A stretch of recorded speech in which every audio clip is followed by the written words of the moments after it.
Hello and welcome everybody. Sorry we're a minute late here getting started, but we will get underway in a moment.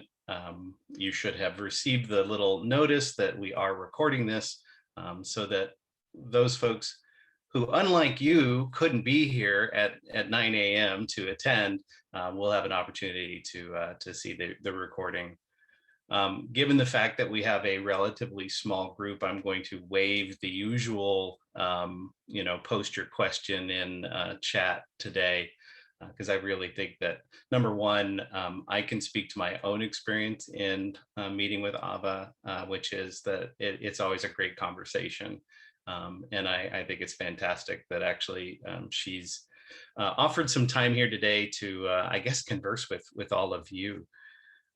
So just as a general reminder, this is part of a monthly Ask Me Anything series. Next month's guest will be Matthew Van Horn. Matt is, let's see, he was the co-founder of Lyft. He also was the co-founder of June. And June was recently acquired by Weber Grills. And so he's now the president of the June division of Weber Grills. Matt is also an alum of the university. So we will probably talk a little bit about his experience at U of A, his experience in founding Lyft, and then talk about kind of his most recent chapter and where that all goes. So that'll be, date is still to be determined. I just felt like it was, incredibly cute to have the founder of June talk to me in June. So anyway, we will send out the dates for that shortly, probably with the recording of today's meeting. I guess I would just ask, keep your audio muted until the part where you have a question so that we don't have, dogs barking and phones ringing and who knows what else. I have a backdrop so that, if my cat decides to do a tap dance in the background, you can't see it.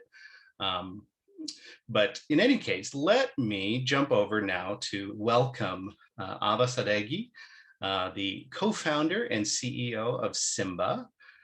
Ahva, so great to have you here with us today, and thanks again for making the time. Of course, it's great to be here. I wish it was actually in person. I miss Arizona very much. I'm living in Chicago, which is not my climate. It was getting warm, and then we just had a rainstorm, so it's been in flux, but so great to be here with you all. I graduated from Arizona back in 2015. And I have such a big heart for Arizona and Tucson. My parents still live in Arizona, so I do go home pretty often. Can you tell us a little bit about your time at U of A? What did you study? And as I recall, it was your internship experience that was instrumental to what followed. So could you tell us a little bit about that? Absolutely. Well, I loved my time at U of A. And it's funny because I actually was not involved in the entrepreneurship program at all. I didn't even study business. I studied philosophy, politics, economics, and law. And that was a new program that was launched in my year at SBS. And so I thought I was going to be a diplomat. My family's from Iran, so I was always passionate about international relations and women's rights. And I was excited to go to Tucson school there because I got the Ames scholarship. So it was a full ride. And because of that, my parents were like, we'll pay for wherever you want to go to grad school, but this is an amazing opportunity that you just can't pass up. So one of the challenges with going to school in Tucson is all the internships that are in my field that would help me move forward in my career were not in Tucson. They were in Washington, D.C. or New York. So I felt like I had a struggled a little bit to get my foot in the door in that space. But when I was a sophomore, the State Department launched a virtual internship program. And so I applied for it. They took 10 interns. I was one of the guinea pigs. And they said, can we see if we can match these 10 virtual interns with diplomats, and they could do research and just send it back via email. And it was such an amazing experience for me because I was able to work academically through the school year. And it was something I also got school credit for. And I had State Department on my resume. So it was a game changer for me. And I did it the year after. And then I realized, oh, wow, I can do remote internships anywhere. So I started finding really badass and incredible leaders on LinkedIn. And I said, I'd love to be a remote intern and you don't even need to give me a desk. So I used it as a way to network, as a way to really build up my resume. So it was really exciting, and I taught all my friends how to do it too. So it became this like little hack to building your resume from Tucson. Awesome. Well, we are obviously doing whatever we can to try to find ways for students, future students, to have things to do here in Tucson, and not have to be quite as resourceful as you were in finding opportunities. So, was it somewhere in that experience that this startup idea occurred, where you thought, "Hey, maybe there's a business to be had in doing this," or did that come later?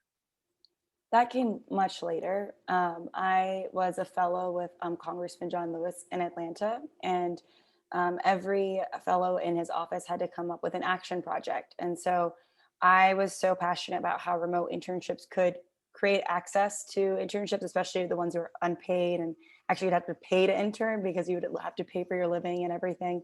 So I thought remote internships could actually be an equalizer.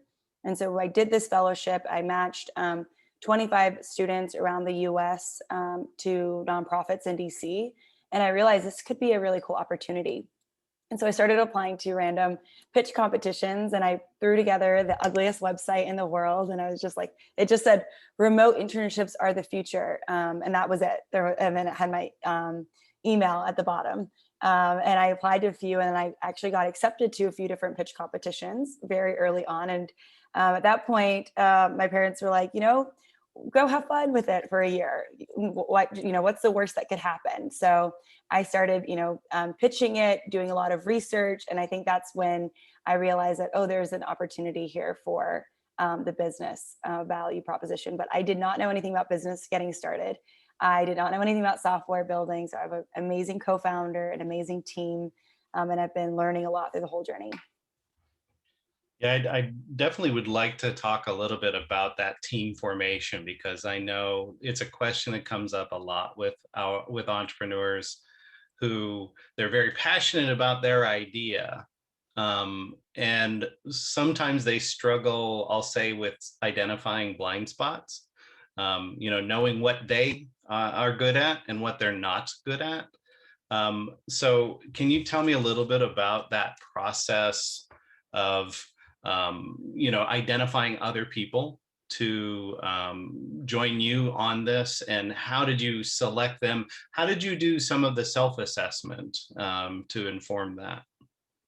So to be honest, I feel like if I were to go back, I might do things a little different, but I think I was winging it the whole time. And almost like this, like, I guess like vibes or like intuition that you get from certain meetings, certain people. Like I just like, we vibe together. We like really, make each other motivated and excited about the work that we're doing. I almost think of it like, when you get off a call with a friend, do you feel excited and energized about your day, or do you feel drained and like you're not like moving forward? So it was finding the right people that are like almost like a culture add to the team. Like they're excited, they're motivated. Like when you get into a meeting, your head starts spinning, you get more creative. And so that's really hard to find. And we're such a small team right now. We're 15. So it's still really difficult. But one thing that we've done is build in a lot of rigor to our interview process and have everyone start off as contract to hire with milestones they have to reach in order to receive a full-time offer. Because at this point, our culture and our success, it's so fragile. Like if you bring in a few bad apples, like that could be it for the business. So you have to be so careful, and you have to spend a lot of time nurturing and investing back in people.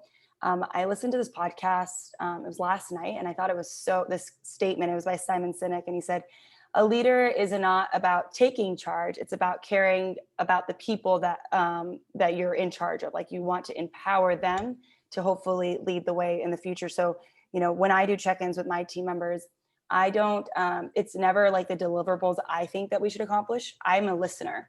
I listen to our head of marketing and I say, what do you think we should accomplish and how can I help you? With the engineering team, what do you think we need to build next? Here's what I'm hearing from sales, here's what I'm hearing from the customers, let's collaborate and what's feasible for you. So just taking that approach, because I think I've become a leader through this process. I don't think I had these skills at all. I worked on team projects in Arizona, and I don't think I was a good leader then. I think I was at that stage, I was like, I'll just do the project so we get an A. But now you have to really be collaborative. You have to learn as you grow, and you have to understand. I'm scared about the scalability part. I think that's where I get scared right now, is like, how do I scale this beautiful culture when we do our Series A? So that's one of the things I'm concerned about. But I'd be open to hearing if anyone else has thoughts or ideas in this space, because it's something that I've learned a lot from others, and I think I'm a work in progress as a leader. So many questions I want to ask you, Ava.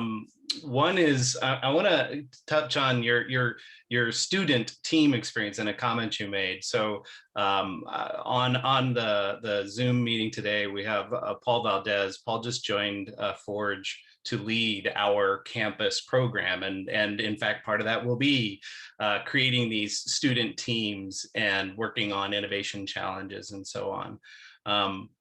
And one of the fundamental premises that we have in that is we reinforce the idea of interdisciplinary teams. We don't want to see a team of 4, students in the same area.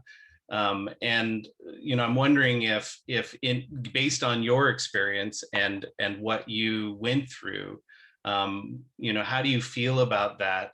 Any words of wisdom or other thoughts that come to mind regarding both your experience as a student, but then what you're seeing now in your Symba world with both in your hiring plans and what you see with your clients? I think that they're kind of different. I think that for school, it was almost like this, like kind of like a survival mode of a group that was like, I need to get the A, or like just pass this class. And I did not take it on myself to really invest in the leadership and professional development of each person on my team, or really think thoughtfully around. And I think it's also just like, a level of maturity that I just didn't have when I was like 18 to 21, 22, about like thinking about, when you talk or when you listen. I think these are things that I've started to understand more now that I've done a lot of reading. Like I just read the Culture Code, and they talk about psychological safety. Like, do you make people feel safe to give advice or to speak up in a meeting? Or do you hog the whole meeting? Like, do you, if someone has an idea that you disagree with, do you state that in the meeting, or do you challenge them? Like, how do you lead as a leader? So I don't think I was as intentional when I was in college.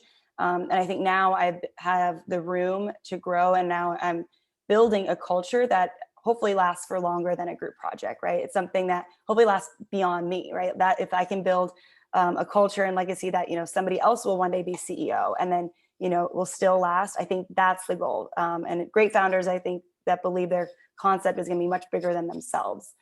So that's hopefully the approach I like to take. But as I mentioned, still learning and still, being humbled always in this experience, because I realize a lot of times I am wrong, and it's really important to say that out loud and let people know that you are wrong, that you screwed up, you apologize, that you wish you handled it better. And then I think that your team starts to feel more respect for you, because they realize you're growing with them. Because I'm a young leader, right? Like I'm in my mid 20s, and sometimes it's a very delicate process to be such a young leader and have older team members that I am, that are reporting to me as well. So that's ageism is something that I also experienced a lot in this space. I'm sure. I have no doubt.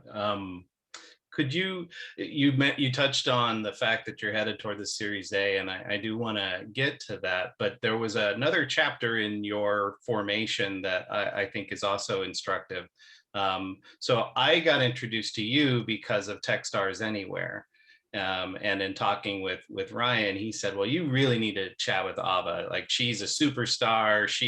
And so I'm kind of curious to know, you had this idea, you got it to a point where you got into Techstars Anywhere program, which is itself quite competitive and difficult.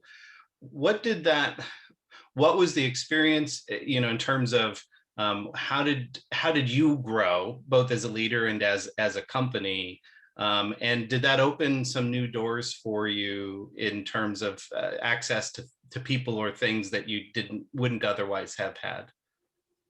Definitely. So for us, Techstars was a complete game changer. So we launched the business and the idea, the LLC in 2017. That's when I created the simple website. And then we did a lot of research. We officially launched a product in 2019. And 2019 was a hard year.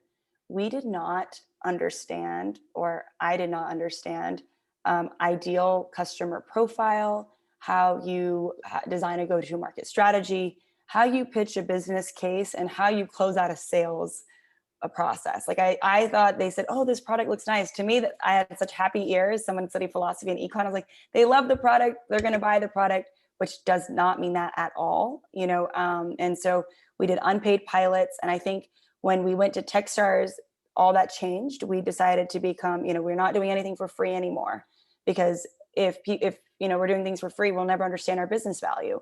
We'll never become a startup. You know, we're not a nonprofit. And Techstars also was excited about our initial value prop and vision around remote internships and remote work. We were part of a few programs before Techstars, and they always had encouraged us to pivot into different sectors, to focus on different things, because they were like, remote internships will never happen. Stop trying to make it happen. It's not going to work. And so Techstars actually believed in us. Ryan said, we want to invest in Symba, but we want you to go back to your like OG original version of Symba. And so that to us was super exciting, because in 2019, we almost decided, you know, is this something we want to continue with? We started making goals like, you know, this month, if we don't hit this milestone, I took out a part-time job because I was like, I actually cannot pay rent in SF right now. So Techstars changed the game. Also during Techstars last year, the pandemic happened, which is something that changed the market in a lot of ways. You know, we all had to start working from home. All of a sudden, remote internships was the only way that companies were going to be hosting interns. People who had told us no last year emailed us, can we get onboarded next week? So we went from like 0 ARR to over almost $1 million in less than a year. We all of a sudden had so much demand. My co-founder and I were like doubling up on demos. We're not sleeping for like almost like 4 months, from like April all the way to like August timeframe, just, you know, working so hard, didn't have the bandwidth to do all that we wanted to do. So a lot can happen and a lot can change. And so also startups are about being in the right place, the right time, and being ready to go. So I will say that that also happened at the same time as Techstars. So a lot of really great opportunities at once.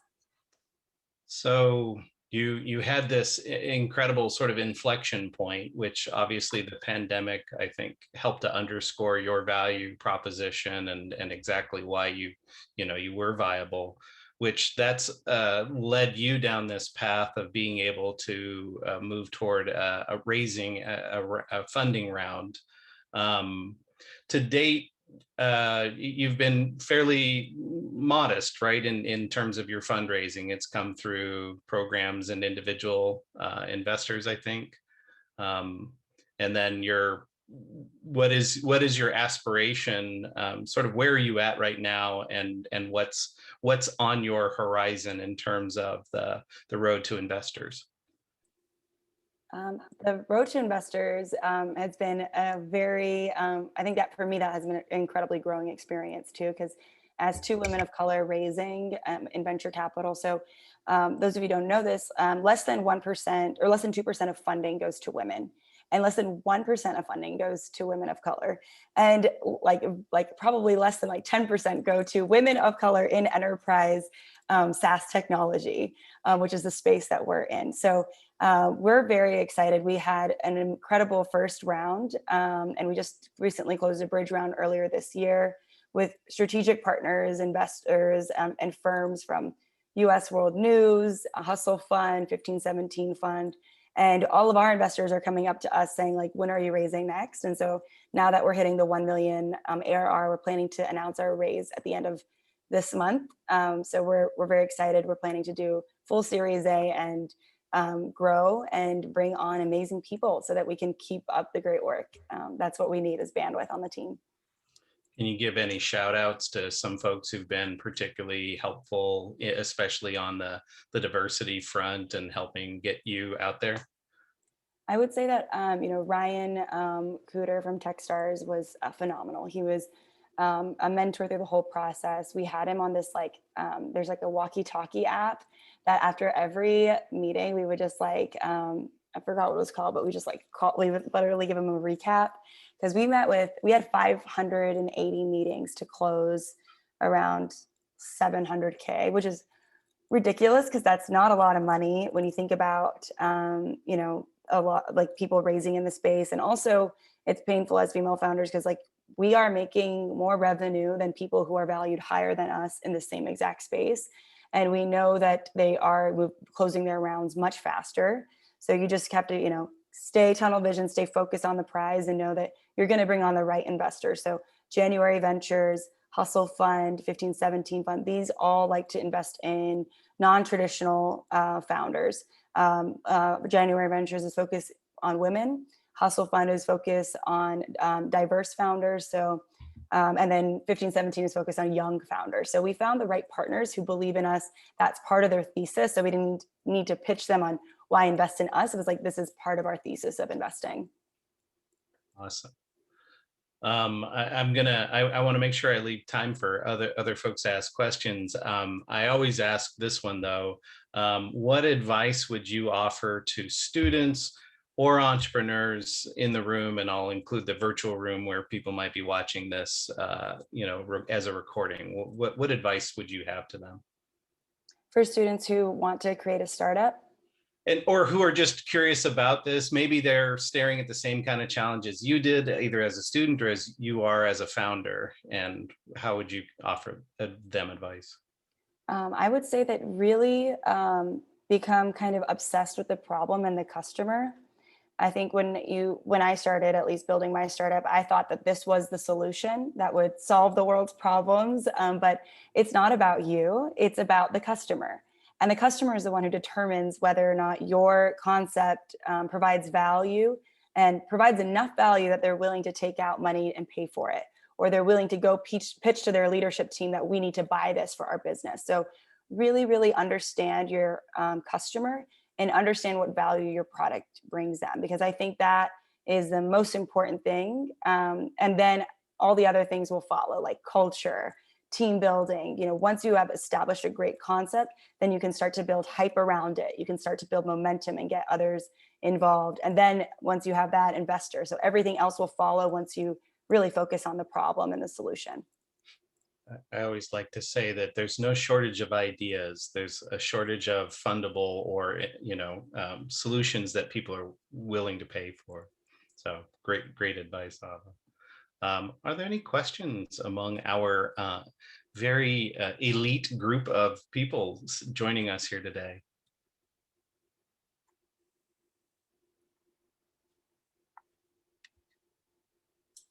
Hi, this is Becky. I'm really sorry my camera is not working today, so you can look at this picture of my dog instead. I was just wondering if you have any advice about hiring those first few employees, those first few people who are going to help you shape the company. What qualities did you look for? How did you know when you found the right person? Those kinds of things. Great question, Becky, and love the picture of your dog. So no apologies needed. Actually, one of our clients is Chewy, so we have a lot of fun furry pets when we do some of our trainings and onboardings. And great question. I think that that's still something I'm figuring out, because I have had a few hires that were a little bit more challenging, and we've had to let certain people go that they were just not the right fit for the team and the gaps that we needed. So one thing that we did is the contract to hire, which was really pivotal, and making sure that you can spend a few months deciding if this person is the right person for the team and can actually perform on the functions and the tasks you need. So one thing you can do is milestones. So if this is a marketer, you can say, I want you to launch X number of campaigns that lead to X number of growth that turn into X number of leads within this 3-month period. Or if it's a business development person, I want you to launch this research, find this many leads that are identified, or a designer, I want you to design this type of visual. So really having clear projects and assessments for skill. And then I think that for culture, there's a term instead of culture fit, culture add. So someone who brings energy, who brings a good aura to your workspace. And that's something that you kind of will get the sense of as they join. That's something really hard to interview for, at least I've found. But you can do private coffee chats with them before you hire them. And I encourage you to do at least, 2 to 3 interviews or 2 to 3 meetings before. After COVID, I highly recommend if you can go to dinner with them or go to lunch or just like actually like, or like have a drink with them, or something that you could just like see their like how do they respect others when they're like tipping, or they're like in a public setting. Are they somebody that if you there's an airport test, like do you want to get stuck with them on the airport, and would you be fine having a conversation with them and enjoy it? So those are some things, but I think skill is the most important thing, and I think culture add comes and follows that as well. So those are two great things. I echo Becky's point about how people tip, or how people treat others, particularly those who are, serving them. I think does say an amazing amount about an individual. Yeah, Great. I worked as a server, so I think I learned a lot about people and how to read people and how to, patience is something I also learned. So for me, it is really important that people have respect for wait staff, and I think I've learned a lot about people from that. Super. Other questions? I'm curious, what's the main way that students are finding Symba and getting connected? Like, do you have specific partnerships with higher education institutions or organizations? Great question. So this actually kind of goes back to like the problem and the research that we did. So rather than, we thought we were going to be a marketplace when we got started, but then once we did a lot of research with talent leaders, we realized the challenge was not sourcing and recruiting. The challenge for them was actually streamlining and running these programs. That it took them 11 different platforms to run an internship program. That it was, they didn't have any data. They didn't have any centralized hub. Many of them were working off of spreadsheets. So what we created was actually a solution that runs the experience. So it's a platform that HR leaders buy to run their program. They upload all their onboarding content, all their materials, their projects are there. So we don't really find the interns. They come to us and say, these are the interns that we've recruited through our processes, and we upload them onto Symba, and they're welcome like the first day of their internship. Welcome to Symba. Here's everything you need to get started for your internship. So it becomes this kind of classified hub of information for them. But we do a lot of partnerships, and that's how we find a lot of our customers. Because as a startup, I think that you are so small and not very many people know you. But if you can work with a partner who's a big name in the industry, who you can maybe do referral exchange or co-marketing opportunities, I think that's a game changer. And we've invested almost 50% of our sales outreach directly into partnerships. Do you use things like Net Promoter Score or others to be able to then get feedback from your clients on how well it went and to make improvements? We do. We are big into surveys and a lot of actually focus groups with design.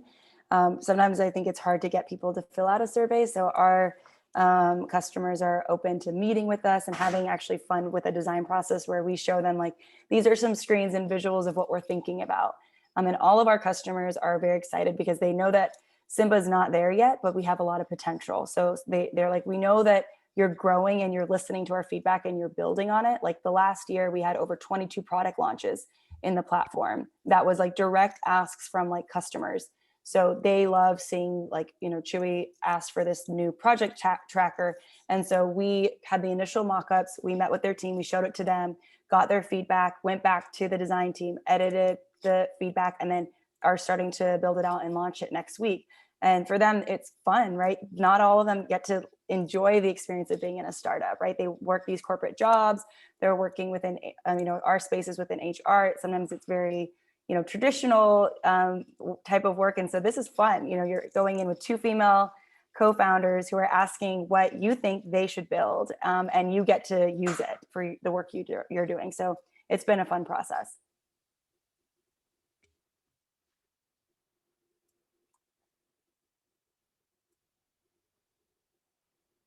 I know we must have more questions in the audience than that.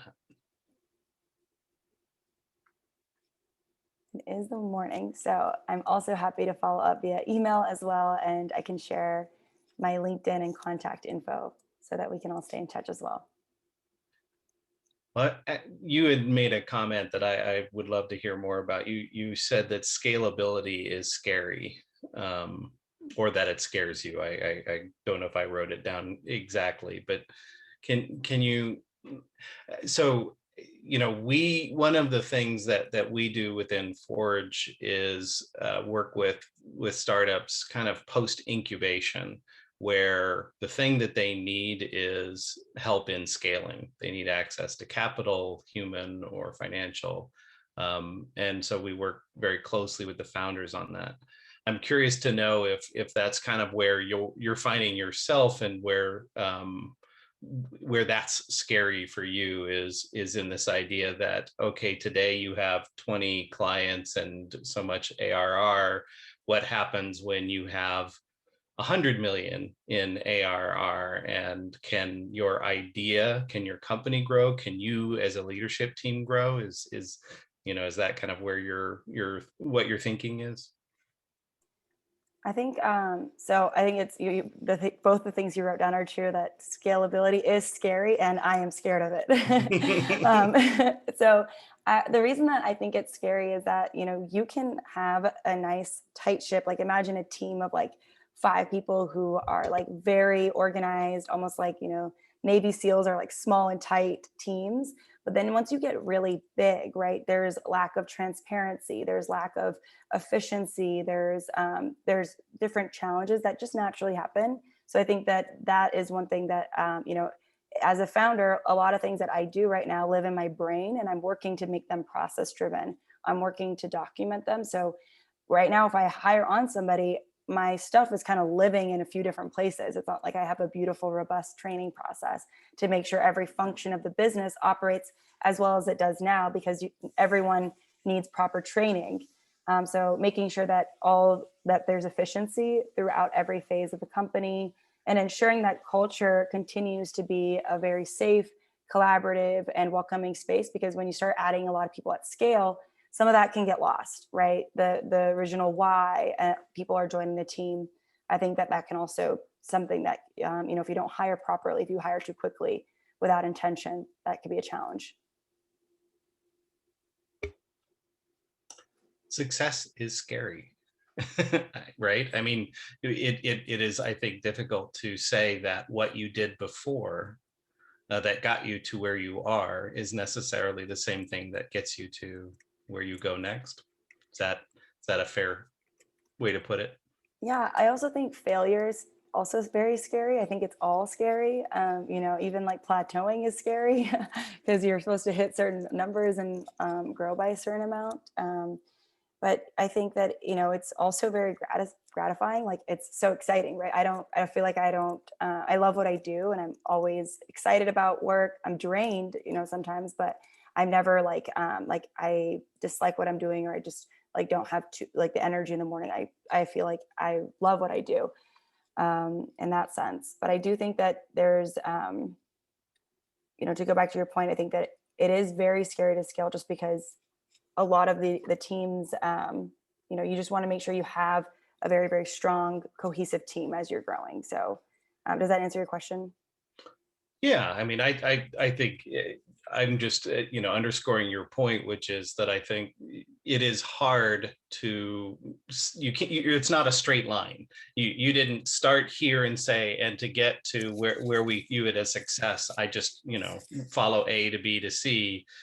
There are all kinds of bumps along the way, undulations, and so on, and something that we talk a lot about with folks is the team, and how important having the right team is, because your idea is almost certainly not perfect, but if you have the right team to be able to adapt and respond to challenges and changes, then you're in that much better position.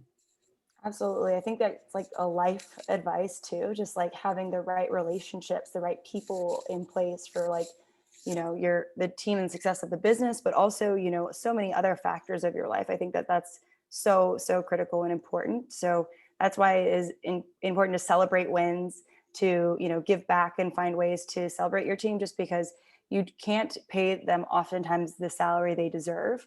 So you have to really be grateful. You have to really make people feel like they have an important place on the team in the workplace. I highly do recommend reading that book, Culture Code. If you have not read it, I think there's like quick recaps of it online, but I learned a lot about how team building can change the bottom line and revenue of a business by like over 1,000%. Thanks. Anyone else? I'm looking around the virtual room. Go Do you for have it. any? Oh, sorry, go ahead. I was just going to say, I have a quick question. Your story is really inspiring. And I'm curious, was this your first idea, or had you come up with other solutions? Was this just kind of part of your DNA and part of your college experience? Great question. And I feel like this was my first idea ever. And I probably would have never done a startup if I didn't have this idea. I didn't ever think of myself being a startup founder, but I really was excited about this concept. So, but now that my brain thinks this way, one of my mentors taught me, think of 3 startup ideas every day, and slowly your brain starts to think like problem solution. Because I think it's almost like a muscle that you think creatively about solving problems in different ways. So my co-founder and I do that. We used to do a lot more, but thinking of startup ideas, pitching them to each other, and it's a fun idea in practice. If you watch Shark Tank too, that's also really fun too, to think about some of the ideas that are thrown around there.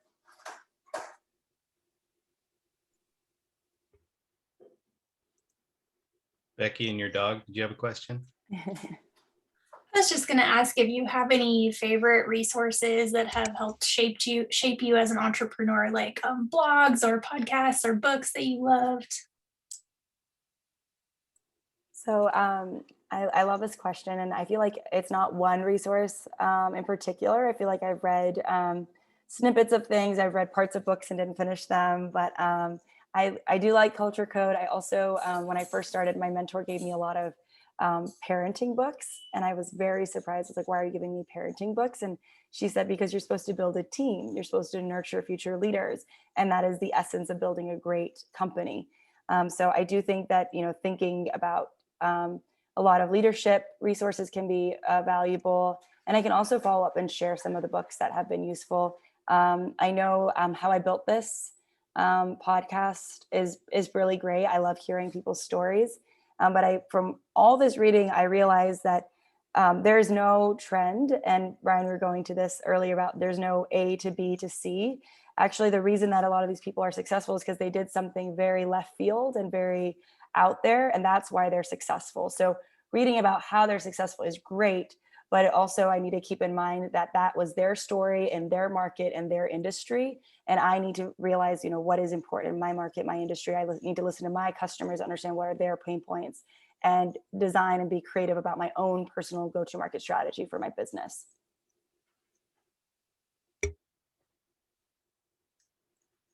That's awesome. Oh yeah.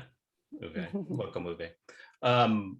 Last month's AMA, we had Ali Burns, who's the CEO of Village Capital. And in her experience, she had worked with Steve and Gene Case. And Gene had a really great quote that I wrote down, which is, build yourself a personal board of directors. You talked about a mentor having a significant impact on you. What's been your approach to surrounding yourself with mentors? And I'm particularly interested in the fact that, you identify in a subsection of a subsection of a subsection of founders, right? Which means the odds are pretty low that you're going to find a fellow, let's see, Iranian American female, right? Like all of the things. So how do you build that set of advisors to help you, who can both be empathic to your particular circumstance, but at the same time, kind of, I don't know, push you to stretch yourself and grow? Definitely. I think that, my experience as a woman and a young woman too would also be something that I can relate to others. But some of my mentors that are the most profound in my life look absolutely nothing like me. Like, Ryan Cooter is a tall white man, and he's been kind of like our, supporter and, like through everything. So I don't think that it has to be that way, but I think that you could find peers too that look like you, maybe that could be supportive and a sounding board for some of those things. My mentor that I mentioned, she actually is an Iranian female CEO, and she's the founder of Axosoft, and that's based in Scottsdale. And when I was creating Symba, she let me work out of her office, and she rotated me through the customer success team, the sales team, the marketing team. So over almost the course of 9 months, I sat on all the different desks. I learned about how to do a demo. She really showed me what it's like to have a really great culture, because their office was like 100 people, really great, excited about the mission. And it was, game changer for me. I don't know if I would have been able to do it without that platform. So advisors and mentors are so key to shaping me to who I am today. And I'm still in touch with everyone. I still have mentors and advisors from Arizona that I'm very close with too. Fantastic. And can we look forward to Symba having some significant base in Arizona, perhaps one of these days? I think so. I think that definitely one of our hubs. My family lives out there, so and it's just beautiful year round, and I have a special place in my heart for it. So I would love to. We're here for you when you're ready. Thank you so much. Well, if any other questions, I don't want to belabor the point. I think if that's good, then I would love to say thank you again, Ava, for your time and meeting with us today. I have greatly enjoyed getting to know you and follow the Symba success story. Although, as we all know, you are only beginning to write that book, and I look forward to reading the rest of it. Thank you. That was so beautifully worded, and so grateful for your time and all the support from Arizona's community. It's so nice to meet you all. And I'm going to share my email. Would love to connect. If I'm in Arizona, I'll definitely let you know. We could grab coffee or lunch. But if you are in the Chicago area as well, let me know. Wonderful. All right. Well, thanks for sharing your time and your connections. And we will look forward to talking soon. Great. Thank you, everyone. Thank you. Thanks. Bye. Bye.